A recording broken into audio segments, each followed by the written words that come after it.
Once upon a time, in the days when the stars shone far fewer in the sky than they do now, the gods of light and order and destiny vied with the gods of darkness and chaos and chance to see who would control the world. This struggle took place not in battle, but with the roll of the dice. Or rather, many rolls. Again and again and again they rolled the dice, and there were victories, and there were defeats, but there was no resolution. At long last, the gods tired of dice. Thereupon they created many creatures to be their playing pieces, and the world in which to play. Humans and elves and dwarves and lizardmen, goblins and ogres and trolls and demons.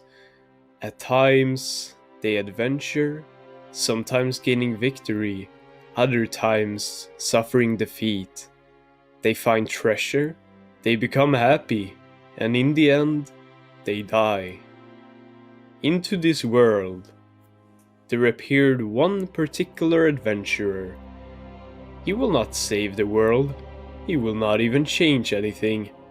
After all, he's just another pawn, such as you might find anywhere.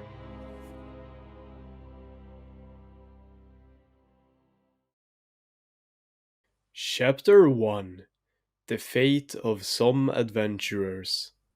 The brutal fight was over. He ground his boot into the slain goblin's cadaver.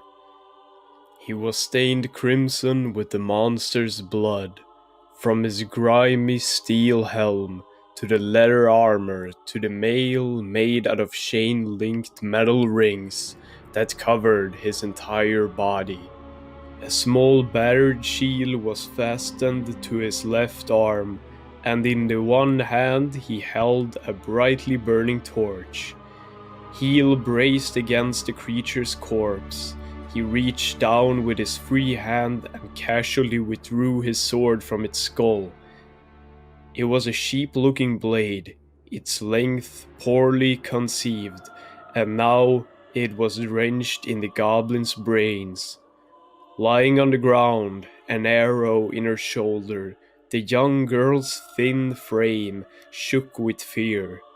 Her sweet, classically lovely face, framed by long hair almost translucent gold, was scrunched up into a mess of tears and sweat. Her slim arms, her feet, her whole gorgeous body was clad in the vestments of a priestess.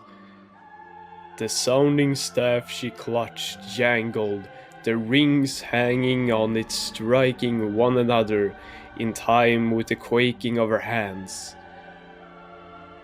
Who was this man before her? So strange was his appearance, the aura that cloaked him, that she imagined he might be a goblin himself, or perhaps something far worse, something she had no knowledge of yet. Who are you?" she asked, pushing down her terror and pain. After a pause, the man answered, "Goblin Slayer. A killer, not of dragons or vampires, but the lowliest of monsters, goblins." Normally the name might have seemed comically simple, but the priestess, at that moment, it was anything but funny.